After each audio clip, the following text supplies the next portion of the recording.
नमस्कार विद्यार्थी मित्रांनो, आज आपण या व्हिडिओमध्ये पहा महावितरण विभाग भरती सराव प्रश्नसंच पाहणार आहोत। यामध्ये मुख्यतः आपण महापारेषण व महावितरण यासाठी सहाय्यक तंत्रज्ञ या पदासाठी महत्त्वाचे असणारे 25 सराव प्रश्नसंच या ठिकाणी पाहत आहोत।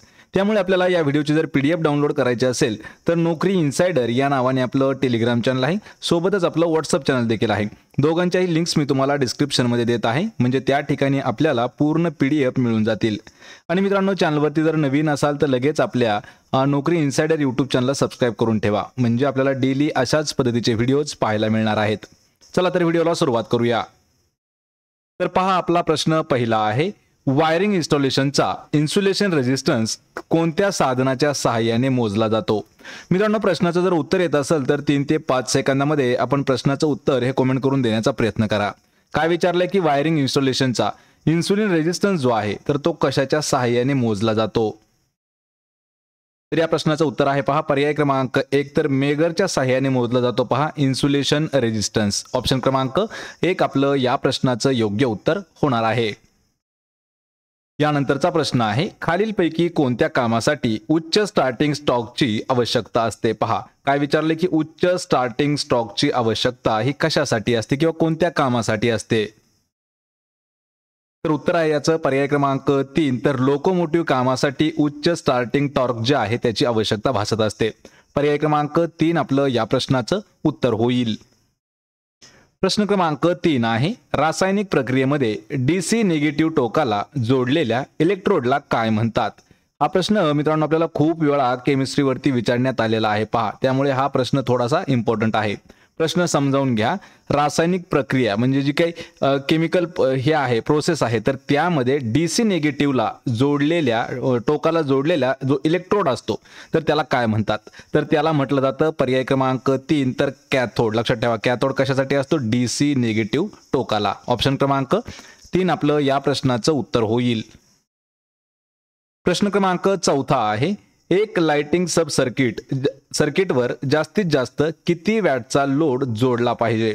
हा देखील प्रश्न थोडासा महत्त्वाचा आहे। प्रश्न काय विचारलाय की एका लाइटिंग सब सर्किटवरती जास्तीत जास्त किती वॅटचा लोड जोडला पाहिजे? तर या प्रश्नाचं उत्तर आहे पहा ऑप्शन क्रमांक 3 तर 800। जास्तीत जास्त किती, मॅक्झिमम किती, तर 800 वॅटचा लोड जोडला गेला पाहिजे। पर्याय क्रमांक 3 आपलं या प्रश्नाचं योग्य उत्तर होईल। यानंतरचा प्रश्न आहे, टॅप फील्ड कंट्रोल पद्धत ही डॅश मोटारच्या वेगावर नियंत्रण करण्यासाठी वापरली जाते। या ठिकाणी आपल्याला काय विचारले की एक मेथड दिलेली आहे किंवा एक पद्धत दिलेली आहे, कशाची आहे ती? टॅप फील्ड कंट्रोल पद्धत। तर ही कोणत्या मोटारच्या वेगावरती नियंत्रण ठेवण्यासाठी वापरली जाते? या प्रश्नाचं उत्तर आहे पहा पर्याय क्रमांक 3 तर सिरीज मोटारच्या वेगावर नियंत्रण ठेवण्यासाठी टॅप फील्ड कंट्रोल पद्धत जी आहे ती वापरण्यात येते। ऑप्शन क्रमांक 3 आपलं या प्रश्नाचं उत्तर होईल। प्रश्न क्रमांक 6 आहे, बॅटरी जेव्हा तिच्या पूर्ण चार्जिंग करंटचा 2 ते 5% दराने चार्ज झाल्यास त्या चार्जला काय म्हणतात? पहा, या ठिकाणी काय विचारलं आपल्याला, बॅटरी जेव्हा तिच्या पूर्ण चार्जिंग करंटचा किती टक्के, 2% ते 5% या दराने चार्ज जर झाली तर त्या चार्जला काय म्हणतात? तर या प्रश्नाचं उत्तर होईल ऑप्शन क्रमांक 1 त्याला फ्रेशनिंग म्हणत असतात। ऑप्शन क्रमांक 1 या ठिकाणी आपलं उत्तर होईल। मित्रांनो, एवढ्या ज्या काही आपण जवळपास 18 ते 20 प्रश्नपत्रिका घेतलेल्या आहेत तर त्यांच्या पूर्ण पीडीएफ आपल्याला आपल्या टेलिग्राम चॅनलवरती देण्यात आलेल्या आहेत, त्याची लिंक मी तुम्हाला डिस्क्रिप्शन मध्ये दिलेली आहे। प्रश्न क्रमांक 7 आहे, प्रबळ मॅग्नेटिक फील्डमध्ये विद्युत भारित वाहक ठेवला असता त्यामध्ये खालीलपैकी काय निर्माण होईल? हा देखील प्रश्न थोडासा इम्पॉर्टंट आहे। मॅग्नेटिक फील्डमध्ये प्रबळ म्हणजे काय, तर उच्च दर्जाची किंवा आपण एक स्ट्रॉंग म्हणू शकतो। तर त्या मॅग्नेटिक फील्डमध्ये विद्युत भारित वाहक ठेवला तर त्यामध्ये काय निर्माण होईल? तर त्यामध्ये जी प्रेरणा आहे ती निर्माण होत असते। पर्याय क्रमांक 1 आपलं या प्रश्नाचं योग्य उत्तर होईल। प्रश्न क्रमांक 8 आहे, कोणत्याही मोटारच्या शाफ्टवर मिळणाऱ्या यांत्रिक शक्तीला काय म्हणतात? आपल्याला प्रश्न हा खूप महत्त्वाचा आहे। प्रश्न काय विचारला की कोणत्याही मोटारच्या शाफ्टवर मिळणाऱ्या यांत्रिक शक्तीला काय म्हणून ओळखतात? तर ती जी शक्ती असते तर त्या शक्तीला म्हटलं जातं ब्रेक हॉर्स पॉवर। ऑप्शन क्रमांक 2 आपलं या प्रश्नाचं योग्य आन्सर होईल। प्रश्न क्रमांक 9 आहे, मोठे शहर ज्या ठिकाणी दाट लोकवस्ती आहे तेथे विजेच्या वितरणासाठी डॅश पद्धत वापरली जाते. हा प्रश्न इम्पॉर्टंट आहे, कारण हा प्रश्न आपल्याला ITI इलेक्ट्रिशियन पदासाठी सुद्धा विचारण्यात आला होता.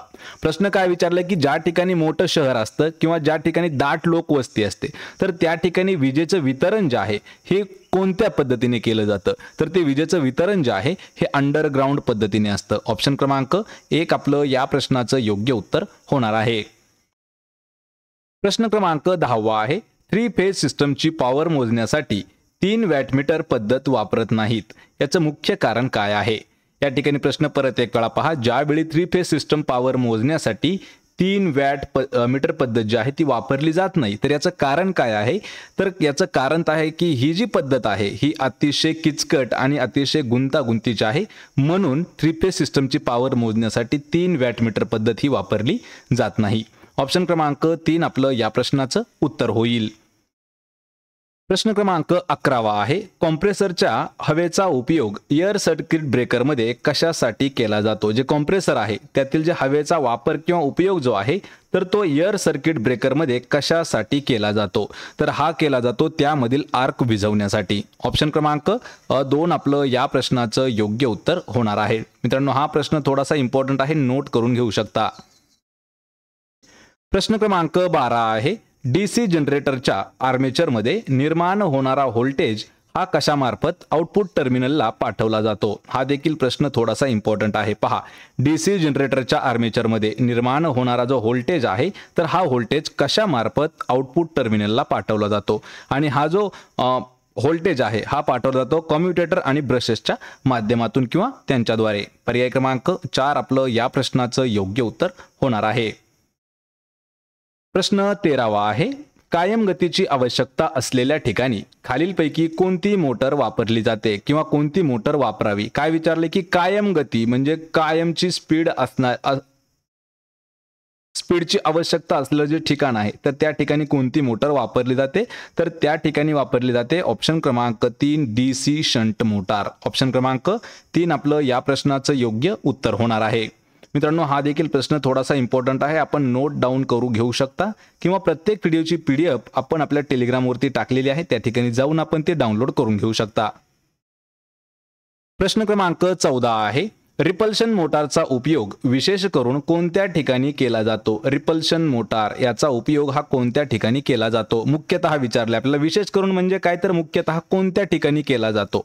तर त्याचा वापर केला जातो पहा ट्रॅक्शन वर्कसाठी. पर्याय क्रमांक 2 आपलं या प्रश्नाचं योग्य उत्तर होणार आहे. प्रश्न क्रमांक 15 आहे, डॅश अल्टरनेटरमध्ये स्वतंत्र तंतोतंत जुळणाऱ्या 3 वाइंडिंग्स असतात. पहा, कोणत्या अल्टरनेटरमध्ये स्वतंत्र तंतोतंत म्हणजे एक्झॅक्ट जुळणाऱ्या 3 वाइंडिंग दिलेल्या असतात? तर या प्रश्नाचं योग्य उत्तर आहे पर्याय क्रमांक 1. तर जे 3 फेज अल्टरनेटर आहे तर त्यामध्ये एक इंडिपेंडन्स म्हणजे स्वतंत्र असणाऱ्या आणि तंतोतंत मिळणाऱ्या 3 वाइंडिंग्स हे दिलेल्या असतात. ऑप्शन क्रमांक 1 आपलं या ठिकाणी उत्तर होईल. प्रश्न क्रमांक 16 आहे, कॉईल मधून बदलता प्रवाह वाहताना त्याला विरोध करणाऱ्या घटकाला डॅश म्हणतात. काय विचारले की कॉईल मधून बदलता प्रवाह वाहताना त्याला विरोध करणारा जो घटक आहे तो घटक कोणता असतो? तर मित्रांनो, हा जो घटक आहे तो असतो इंडक्टन्स. ऑप्शन क्रमांक 2 आपलं या प्रश्नाचं योग्य उत्तर होईल. इंडक्टन्स हा जो आहे तो घटक येतो. यानंतरचा प्रश्न आहे पहा, यंत्राकडून मिळणारी पॉवर व यंत्र चालवण्यासाठी आवश्यक दिलेली पॉवर यांच्या गुणोत्तराला काय म्हणतात? या ठिकाणी आपल्याला एक व्याख्या दिलेली आहे, तर व्याख्या काय आहे? यंत्राकडून मिळणारी जी पॉवर आहे आणि यंत्र चालवण्यासाठी आवश्यक देण्यात आलेली जी पॉवर आहे यांचं जे गुणोत्तर आहे तर त्या गुणोत्तराला काय म्हणतात? आणि हे जे गुणोत्तर आहे याला म्हणतात पहा ऑप्शन क्रमांक 3 कार्यक्षमता. या ठिकाणी आपल्याला ही कार्यक्षमताची व्याख्या विचारण्यात आली होती. पर्याय क्रमांक 3 आपलं या प्रश्नाचं योग्य उत्तर होईल. यानंतरचा प्रश्न आहे पहा, मंडळाचा एकूण कॅपॅसिटन्स कमी करण्यासाठी अनेक कॅपॅसिटरची डॅश जोडणी करावी लागते. काय विचारलं आपल्याला, जो मंडळ आहे तर त्याचा कॅपॅसिटन्स एकूण कॅपॅसिटन्स कमी करण्यासाठी अनेक कॅपॅसिटरची कोणत्या प्रकारे जोडणी करणं गरजेचं असतं? तर त्या ठिकाणी एकसर जोडणी जी आहे ही करणं गरजेचं येतं. पर्याय क्रमांक 1 आपलं या प्रश्नाचं उत्तर होईल. प्रश्न क्रमांक 19 आहे, ट्रान्सफॉर्मर ऑइलची मधून तपासणी करून त्याची डॅश आवश्यक असते. काय विचारले की आपल्याला ज्या वेळी ट्रान्सफॉर्मर ऑइलची आहे त्याची तपासणी केली जाते तर त्यावेळी त्या तपासणीची काय ठेवणं गरजेचं असतं, तर त्या ठिकाणी नोंद ठेवणं हे गरजेचं असतं किंवा आवश्यक ठरतं। पर्याय क्रमांक 2 आपलं या प्रश्नाचं योग्य उत्तर होईल।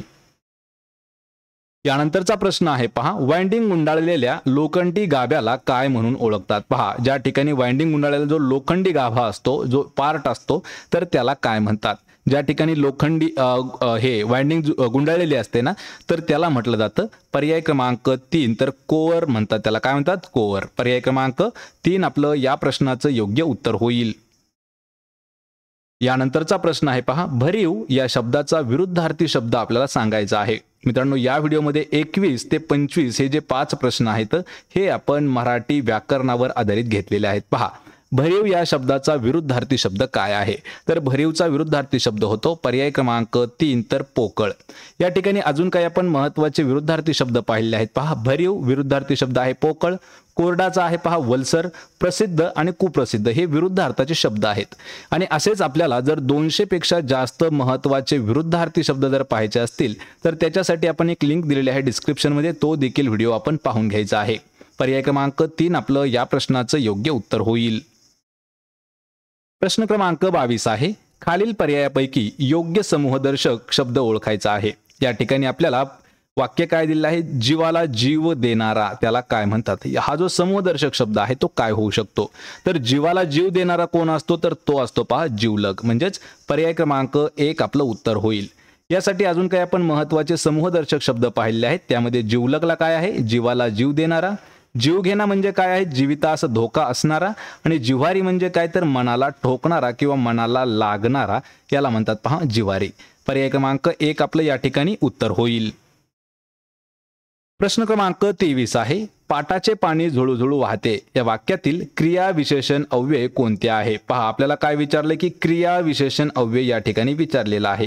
याआधी आपल्याला क्रिया विशेषण अव्यय म्हणजे काय याची व्याख्या माहित असणं गरजेचं आहे।